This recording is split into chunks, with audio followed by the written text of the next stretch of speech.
पुत्र प्रहलाद। माते आप। क्या बात है पुत्र, आज संध्या होते ही सो गए? तुम्हारा स्वास्थ्य तो ठीक है ना? मुझे कुछ नहीं हुआ माते, मैं बिल्कुल ठीक हूं। माते, मुझे अभी अभी भगवान विष्णु और माता लक्ष्मी ने दर्शन दिए। अच्छा, कितना सौभाग्यशाली है तू। क्या कह रहे थे वे पुत्र? वो विरोचन और सुधन्वा के विवाद में मेरे निर्णय से अत्यंत प्रसन्न थे। माते, आप मेरे स्वास्थ्य के विषय में पूछ रही थी, किंतु स्वयं आप कितनी दुर्बल दिखाई दे रही हैं। कुछ नहीं पुत्र, कदाचित मैं भी थक गई हूं। आयु भी तो शरीर से अपना मूल्य लेती है।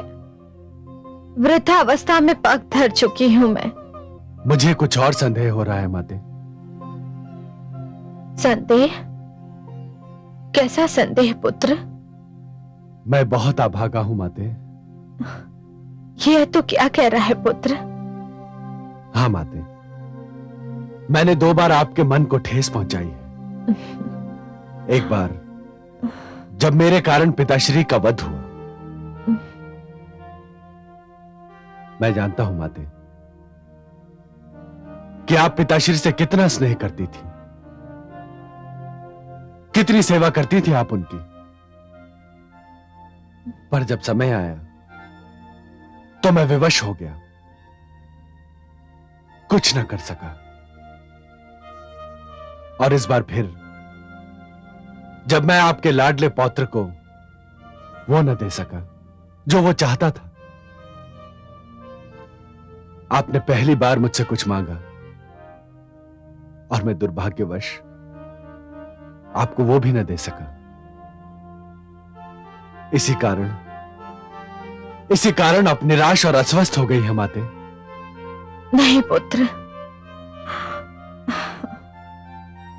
मैं तो स्वयं को अत्यंत सौभाग्यशालिनी समझती हूं कि मुझे तुझ जैसा योग्य और कर्मठ पुत्र मिला। तू अपने पिता के आगे भी अपने सिद्धांतों पर अड़िग रहा और पुत्र प्रेम में भी तूने न्याय की डोर अपने हाथों से नहीं छोड़ी। जिस कार्य के लिए तुझे भगवान विष्णु और माता लक्ष्मी बधाई दे, भला उस पर मैं प्रसन्न क्यों ना होंगी?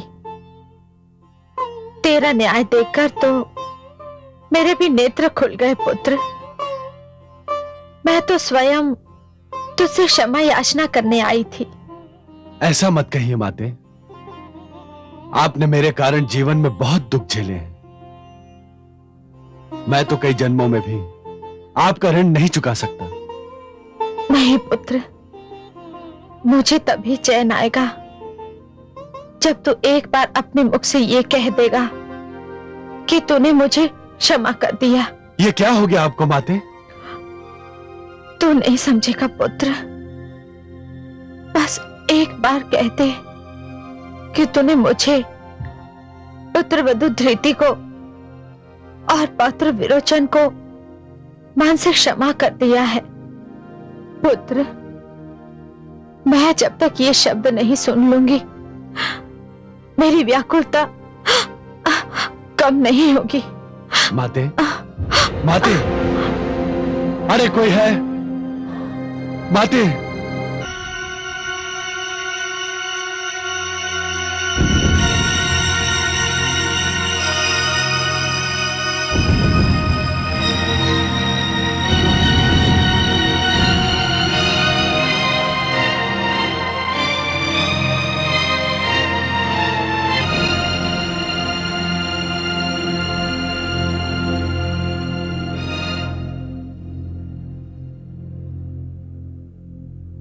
शिष्य विरोचन, उधर क्या देख रहे हो? जिधर सूर्य अस्त हो चुका है, उस दिशा की ओर देखो जिधर से नया सूर्य निकलने वाला है। डूबता सूर्य हमारे किस काम का? गुरुदेव, मैं उस ओर इसलिए देख रहा था कि जिस प्रकार आकाश का सूर्य अस्त हो चुका है, उसी प्रकार मेरे सौभाग्य का सूर्य भी अस्त हो चुका है। यदि एक कन्या के न मिलने से असुरलोक के महान युवराज के सौभाग्य का सूर्य अस्त हो सकता है, तब तो ये समझ लेना चाहिए कि समस्त असुरलोक के भविष्य का सूर्यास्त हो गया।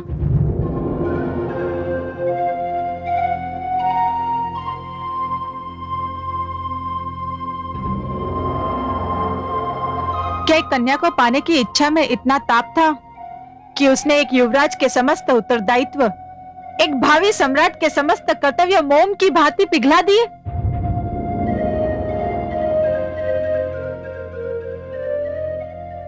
मुझसे इतने ऊंचे स्वर में बात करने का साहस आज तक किसी कन्या ने नहीं किया। और मैंने जिस युवराज को आदर्श माना था, उसके साहस का स्वर इतना नीचा भी हो सकता है? कौन हो तुम? ये दानवराज तारकासुर के महामंत्री विशालाक्ष की सुपुत्री विशालाक्षी है शिष्य। परंतु ये यहां क्या कर रही है? ये युवती अपने पिताश्री की अनुमति लेकर अपने लिए वर ढूंढने निकली है। दिन भर वर की खोज में व्यस्त रहती है और रात्रि को किसी मंदिर में जाकर शरण लेती है। ना जाने इसकी ये यात्रा कब समाप्त होगी। मुझे लगता था कि मेरी यात्रा समाप्त हो चुकी है कुलगुरु, किंतु युवराज, राजमाता का स्वास्थ्य अचानक बिगड़ गया है। महाराज ने आपको तुरंत आने का आदेश दिया है। क्या क्या हुआ दादीश्री को? पता नहीं युवराज, किंतु आपको तुरंत बुलाया है। चलो। कुलगुरु, मैं भी उस महान देवी के दर्शन करना चाहती हूँ जिसने सम्राट प्रहलाद जैसे महान व्यक्तित्व को जन्म दिया है। अवश्य पुत्री, आओ मेरे साथ। इतना कठोर दंड मत दीजिए मुझे माते। मेरे लिए तो माता भी आप हैं और पिता भी। आपके बिना रहने का न मुझे अभ्यास है और न कभी मैंने इसकी कल्पना की है। मेरा साहस टूट जाएगा माते, मैं टूट जाऊंगा माते।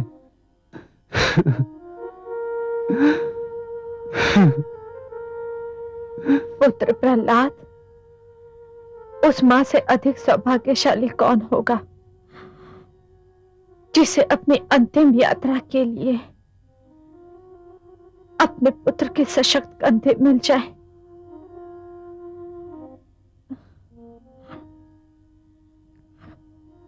पौत्र विरोचन कहाँ है? दादीश्री, दादीश्री, ये क्या हो गया दादीश्री? पौत्र, दादीश्री, यदि आपके मन पर आघात इसलिए लगा है क्योंकि पिताश्री का निर्णय मेरे विरुद्ध गया था, तो आप उसे भूल जाइए। दादीश्री, हम सब अपने सिर पर आपकी स्नेह छाया देखना चाहते हैं। नहीं पौत्र, सारे सपने साकार हो चुके हैं। बस एक खटक मन में लेकर जा रही हूं। आदेश दीजिए माते। क्या खटक रह गई आपके मन में माते? बस एक इच्छा अधूरी रह गई। पौत्र विरोचन मेरे ही जीवन में राजा बन जाता, परंतु जीवन की हर इच्छा पूरी तो नहीं हो पाती। आपकी ये इच्छा अवश्य पूर्ण होगी माते। मैंने स्वयं संन्यास लेने का निर्णय कर लिया था। मैं आपको बताने ही वाला था कि आपका स्वास्थ्य बिगड़ गया। पिताश्री, ये इन सब बातों का समय नहीं है। नहीं पुत्र, यही समय है, यही उचित समय है। अब ये कार्य अभी होगा, इसी समय होगा। आप बहुत उचित समय पर आ गए गुरुदेव। यह कार्य अभी संपन्न होना है।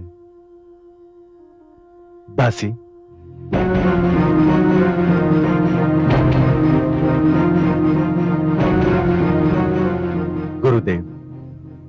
विरोचन का राज्याभिषेक कीजिए।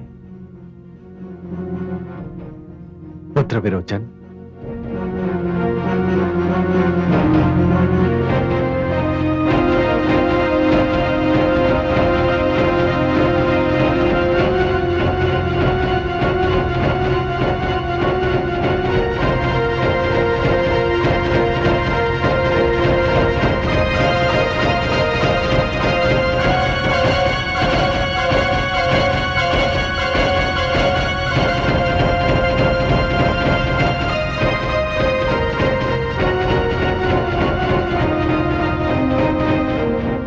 स्वस्ति न इंद्रो वृद्धसवा स्वस्ति नो पुरुषो विश्ववेदा स्वस्ति नो शत्रु न अरिष्टनेमि स्वस्ति नो बृहस्पति दीर्घातु।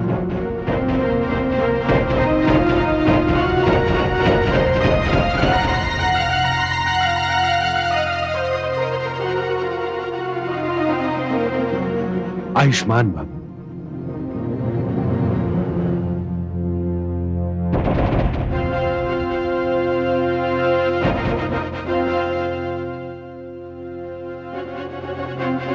प्रणाम दादीश्री।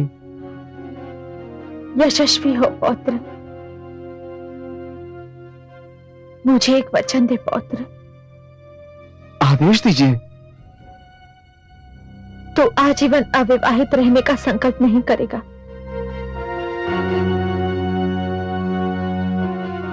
विवाह अवश्य करेगा पौत्र। हमारा वंश चलाएगा।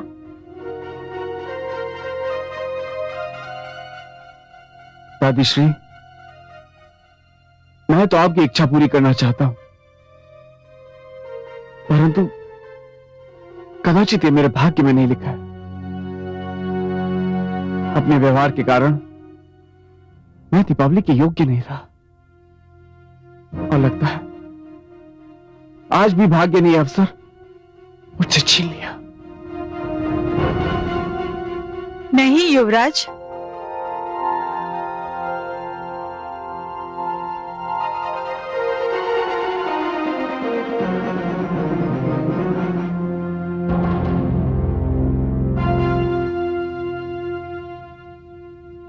तुम कौन हो पुत्री? मैं दानवराज तारकासुर के महामंत्री विशालाक्ष की पुत्री विशालाक्षी हूँ। हे महादेवी, मैं अपने लिए वर ढूंढने निकली थी। मैंने युवराज विरोचन को देखा तो मुझे लगा कि मुझे और भटकना नहीं पड़ेगा।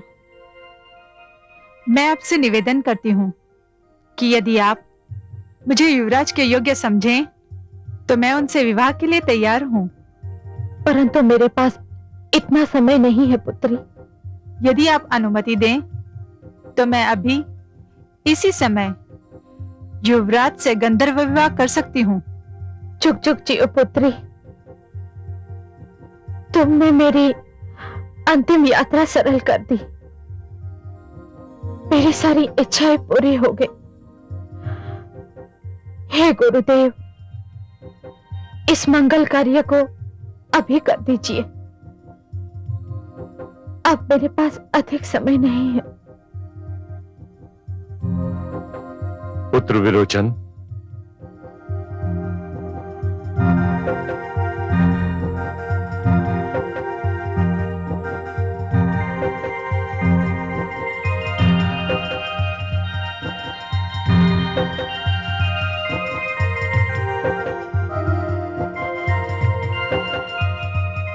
मैं चंद्रमा, नक्षत्र, वायु और दीप शिखा को साक्षी बनाकर युवराज विरोचन और सुकन्या विशालाक्षी को वर वधू घोषित करता हूं।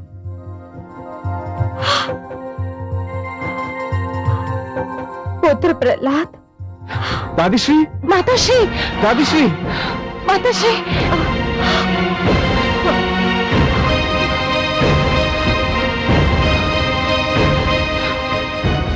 अब मुझे विदा करो मेरे लाडलो। मैं इस संसार से संतुष्ट और सुखी होकर जा रही हूं। तुम में से कोई भी यदि मेरी मृत्यु पर रोया तो मेरी आत्मा को दुख देगा। ये बहुत भाग्यशाली दिन था। आज मेरे मन की सारी इच्छाएं पूरी हो गई। मैं अपने कुल को मंगलमय वातावरण में छोड़कर जा रही हूं और मुझे अपने जाने का कोई दुख नहीं।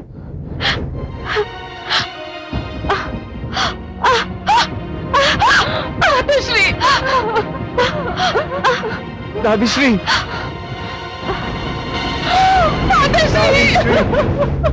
माते, माते,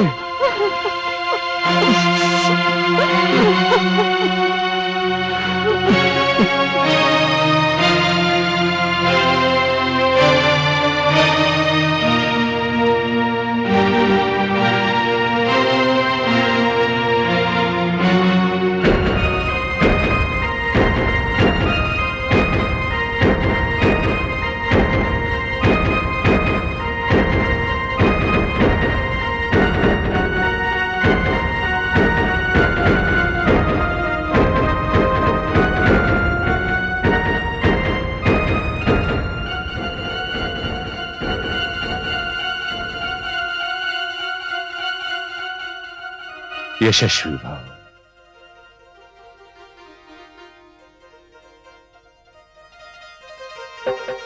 आयुष्मान भव।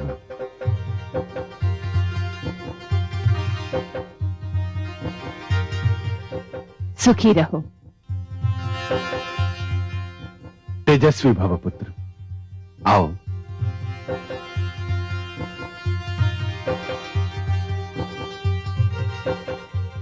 सिंहासन पर विराजो, अपना राजकाज संभालो और जनता को न्याय दो। पिताश्री, मैं आपसे अब भी यही विनती करता हूं कि आप अपना निर्णय बदल दें।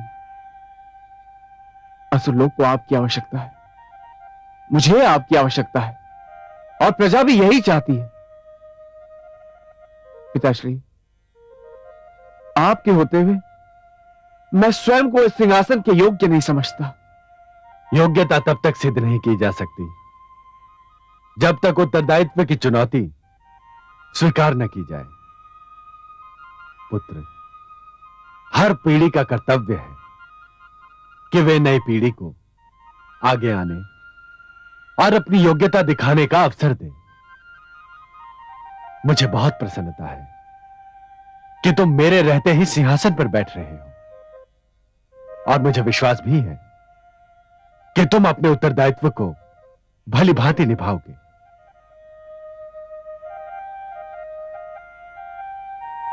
हे सामंतगणों, हे असुरलोक के वासियों, मैंने यथाशक्ति आप सबकी सेवा की है और आप सबको न्याय देने का प्रयत्न किया है। मुझे आशा ही नहीं विश्वास है कि आप सब मेरे पुत्र को भी वही सहयोग देंगे जो आपने मुझे दिया। अब मुझे अनुमति दीजिए और मुझे विदा कीजिए।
नारायण नारायण।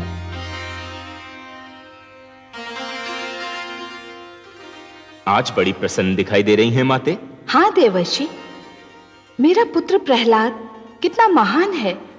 ऐसे महान भक्त और महान त्यागी को सारा संसार कभी भी भुला न पाएगा। जो उसने आज किया वो सदा के लिए एक उदाहरण बनकर रह जाएगा। आपका संकेत किस महानता की ओर है माते? देवर्षि, सत्ता और सिंहासन कौन छोड़ता है? पुत्र हर पल ये आस लगाए रखता है कि उसके पिता का अंत हो जाए और सत्ता उसके हाथ आ जाए, और पिता हर पल पुत्र की ओर संदेह से देखता है कि कहीं उसका पुत्र उससे उसकी सत्ता छीन न ले। किंतु मेरे पुत्र प्रहलाद ने स्वयं अपने सिर से मुकुट उतारकर अपने पुत्र को सत्तारूढ़ किया है। मेरा पुत्र चाहता तो कई वर्ष तक राज कर सकता था। उसकी भुजाओं में बल था, उसकी विचार शक्ति तब भी प्रबल थी, और उसकी प्रजा तब भी उस पर अपने प्राण न्यौछावर करती थी। फिर भी उसे राज्य का मोह नहीं था। ये भक्ति का प्रभाव था, विवेक का प्रमाण था माते। प्रहलाद ने रहस्य जान लिया था कि हर पीढ़ी को चाहिए कि वो आने वाली पीढ़ी को प्रोत्साहन दे, उसे आगे बढ़ने और जीवन का भार स्वयं उठाने का अवसर दे। मेरे पुत्र का जीवन तो तप और त्याग का एक जीता जागता उदाहरण है। असत्य पर सत्य की विजय की कथा तो उसी से आरंभ होती है और उसी पर उसका अंत होता है। कहीं तो मैं आपसे सहमत नहीं हूं माते। क्यों देवर्षि, आप मुझसे सहमत क्यों नहीं? मैंने कोई अनुचित बात तो नहीं कही। अनुचित बात तो नहीं कही आपने माते, किंतु भावुकता से परिपूर्ण बात अवश्य कह दी। मैं समझी नहीं देवर्षि। इसे भले ही कोई विडंबना कहे, किंतु ब्रह्मांड में सत्य और असत्य, धर्म और अधर्म, इनका जन्म तो एक साथ ही हुआ है, और इनका अंत भी तभी होगा माते जब पूरे ब्रह्मांड का अंत हो जाएगा। और जब तक ब्रह्मांड का अंत नहीं होता तब तक सत्य और असत्य, धर्म और अधर्म, इनका संघर्ष तो चलता ही रहेगा माते। यदि ऐसा न हो तो महानता और हीनता की परीक्षा कैसे हो? माते, सत्य तो यह है कि यदि असत्य न हो तो सत्य की महानता का ज्ञान कैसे हो? अधर्म न हो तो धर्म की पवित्रता का पता कैसे चले? ये युद्ध तो सदा से चलता रहा है माते, और चलता ही रहेगा। तो क्या असत्य कभी सत्य से नहीं हारेगा? हारेगा माते, अवश्य हारेगा। जब भी असत्य और सत्य के बीच युद्ध होगा, असत्य ही हारेगा, किंतु वह अपनी हार कभी मानेगा नहीं। अवसर पाते ही वह अपना सिर फिर उठाएगा और सत्य पर आघात करने की चेष्टा करेगा।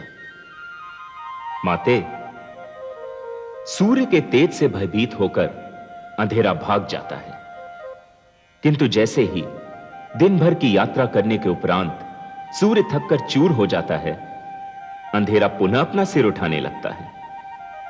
इसी प्रकार माते, असत्य भी सत्य के समक्ष खड़ा नहीं हो सकता, किंतु समय के साथ साथ जब सत्य शिथिल पड़ जाता है, असत्य फिर अपना रंग दिखाने लगता है। तो इसका अर्थ यह हुआ कि प्रहलाद ने जिन आसुरी शक्तियों का दमन किया था वो एक बार फिर सिर उठाने के लिए व्याकुल हैं और केवल अवसर खोज रही हैं। आपका अनुमान सर्वथा सत्य है माते। देवर्षि, क्या असुर लोक में फिर कोई नया उत्पात जन्म लेने वाला है? क्या इतिहास स्वयं को दोहराने वाला है? माते, यदि प्रहलाद की संतान और उसकी संतान की संतान ने इतिहास से सीख नहीं ली तो उसे इतिहास दोहराने का दंड तो अवश्य ही मिलेगा। मेरा मन तो कांप रहा है, न जाने क्या होने वाला है आगे। माते, ये मैं खुलकर इसलिए नहीं बता सकता क्योंकि ये मेरे पिताश्री ब्रह्मा का क्षेत्र है। भाग्य विधाता तो वही हैं। उन्होंने प्रहलाद की संतान के भाग्य में क्या लिख दिया है, ये तो वही बता सकते हैं। मेरा कार्य तो सृष्टि की रक्षा के लिए अपने नारायण का संदेश घर घर में पहुंचाना है। माते, ये न भूलिए कि दैत्य गुरु शुक्राचार्य अब भी उन्हीं के बीच हैं। उनके अपमान के घाव ऊपर से दब तो गए हैं, किंतु अंदर से भरे नहीं हैं। माते, जब भी अहंकार की पुरवाई चलती है, उनके घावों में टीस फिर से उठने लगती है।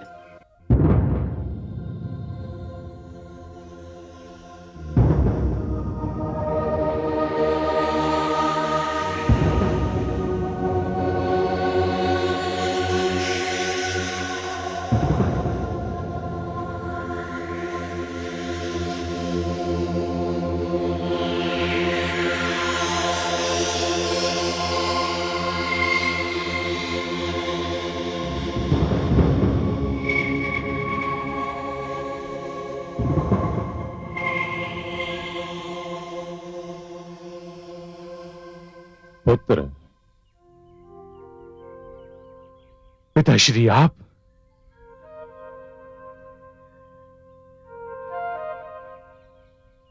मैं आपके दर्शन से धन्य हो गया पिताश्री।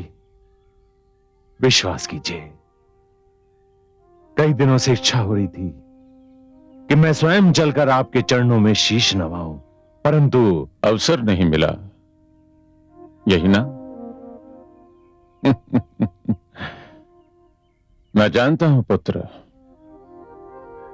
महाराज प्रहलाद के संन्यास पर जाने के उपरांत तुम्हारे दायित्व का बोझ बढ़ चुका है। हां पिताश्री, यह सत्य है। मेरा शिष्य विरोचन मार्गदर्शन के लिए मुझ पर आश्रित रहता है, और मैं भी उस पर अपने पुत्र जैसा स्नेह रखता हूं। परंतु पिताश्री, मैं जानता हूं कि विश्व में आपसे बड़ा ज्योतिषाचार्य और कोई नहीं, इसलिए मुझे शंका हो रही है कि आपका यहां पधारने का कारण अपने पुत्र से भेंट करना नहीं, आप अवश्य मुझे किसी संकट से सचेत करने आए हैं। तुम्हारा अनुमान ठीक है पुत्र। मेरा ज्ञान कह रहा है कि तुम्हारे शिष्य के सिर पर, जिसे तुम अपनी पुत्र की भांति चाहते हो, एक विकट समय मंडरा रहा है। विकट समय? हां पुत्र, उसके प्राणों को संकट है। ये आप क्या कह रहे हैं पिताश्री? ये मैं नहीं कह रहा हूं पुत्र, ये तुम्हारे शिष्य विरोचन के नक्षत्र कह रहे हैं, उसका लगन कह रहा है, उसकी राशि कह रही है। उसके सारे नक्षत्र कुछ इस तरह से एकत्रित हुए हैं कि उसकी अचानक और अकाल मृत्यु की संभावना प्रबल दिखाई देने लगी है। विरोचन मुझे बहुत प्रिय है पिताश्री, बहुत प्रिय। मैं कोई भी मूल्य चुकाकर उसके प्राण बचाना चाहूंगा, और आपको मेरी सहायता करनी होगी। क्या इस अचानक और अकाल मृत्यु से बचने का कोई उपाय नहीं है? यदि है तो बताइए, मैं स्वयं उसका पालन करूंगा। यदि उपाय न होता पुत्र, तो मैं केवल यह बताने इतनी दूर न चला आता कि तुम्हारा शिष्य काल के मुख में समाने वाला है। उपाय है पुत्र, उपाय है, किंतु इस उपाय का पालन तुम्हें नहीं, स्वयं सम्राट विरोचन को करना होगा। आप मुझे वो उपाय बताएं पिताश्री, मैं अपने शिष्य से उसका पालन करवाऊंगा। उसे हिम्मत में रहकर साधना करनी होगी। हिम्मत में साधना? हां पुत्र, उसे हिमालय जाकर गर्दन तक हिम में गड़कर 10 वर्ष तक तपस्या करनी होगी, और 10 वर्ष के पश्चात जब षष्ठी के दिन उसकी तपस्या का अंत होगा, तभी उसके प्राणों का संकट भी टलेगा। कर पाएगा वो ये कठोर तप? क्यों नहीं कर पाएगा पिताश्री, मैं उसे इस तपस्या के लिए तैयार करूंगा। बहुत कठिन है यह तपस्या पुत्र, बहुत कठिन है, परंतु मेरे शिष्य के लिए बहुत सरल है, क्योंकि इस प्रकार की तपस्या का अभ्यास उसके रक्त में घुला हुआ है। उसके दादा श्री हिरण्यकश्यप ने भी ऐसी ही कठिन तपस्या की थी। तो फिर एक बात और जान लो पुत्र, ऐसे कार्य में तनिक भी विलंब नहीं होना चाहिए। इस घड़ी और इस तपस्या के बीच कोई और कार्य, कोई और विचार इस तपस्या के प्रभाव को दुर्बल कर सकता है। मैं इसी क्षण शिष्य विरोचन के पास जाता हूं। आभार पिताश्री, मुझ पर और मेरे पुत्र समान शिष्य पर कृपा करने के लिए कोटि कोटि धन्यवाद। मैं तुम्हें और तुम्हारे शिष्य को दीर्घायु होने का आशीर्वाद देता हूं, परंतु तुम्हें उसे अभी हिमालय भेजना होगा। जो आज्ञा पिताश्री।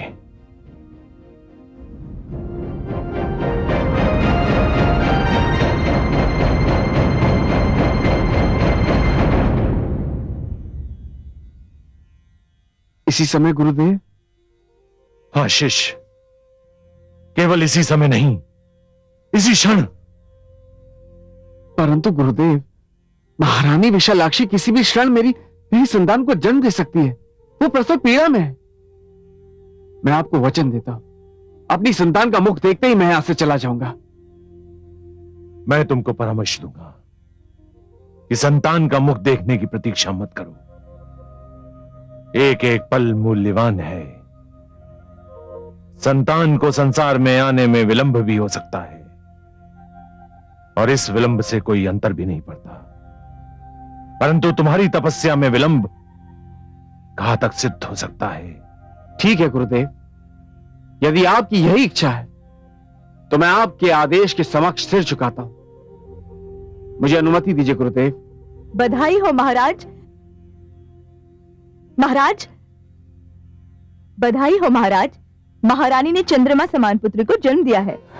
सच? शिशु इतना सुंदर है कि उसके मुख पर दृष्टि नहीं ठहरती। ये शुभ समाचार सुनाकर तुमने हमें प्रसन्न कर दिया दासी। महाराज की जय हो। देखा गुरुदेव, मेरे पुत्र ने संसार में आने में देर नहीं लगाई। वो कदाचित नहीं चाहता था कि मैं उसे देखे बिना यहां से चला जाऊं। आइए गुरुदेव, इस शुभ घड़ी में आपकी उपस्थिति मेरा बहुत बड़ा सौभाग्य है। आइए गुरुदेव।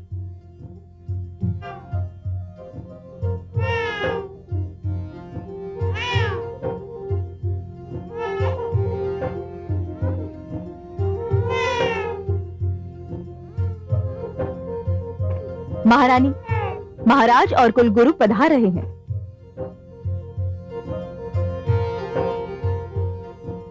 लेडी द्रौपदी, विश्राम तुम्हारे लिए नितांत आवश्यक है। कितना सुंदर है गुरुदेव। मेरे पुत्र को, मेरे युवराज को, मेरे उत्तराधिकारी को आप इसी क्षण से अपने शिष्यों की श्रेणी में रख लीजिए।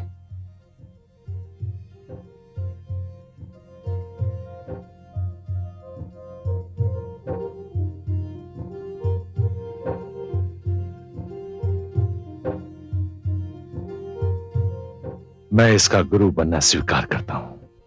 तो फिर अपने नवजात शिष्य को कोई सुंदर सा नाम भी दे दीजिए गुरुदेव।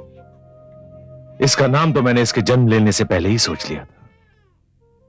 यह नन्हा सा शिशु एक नए युग का निर्माता होगा, एक नई परंपरा का जन्मदाता, एक नए इतिहास का रचयिता होगा। मैंने इसका नाम सोचा है। इसका नाम होगा बलि।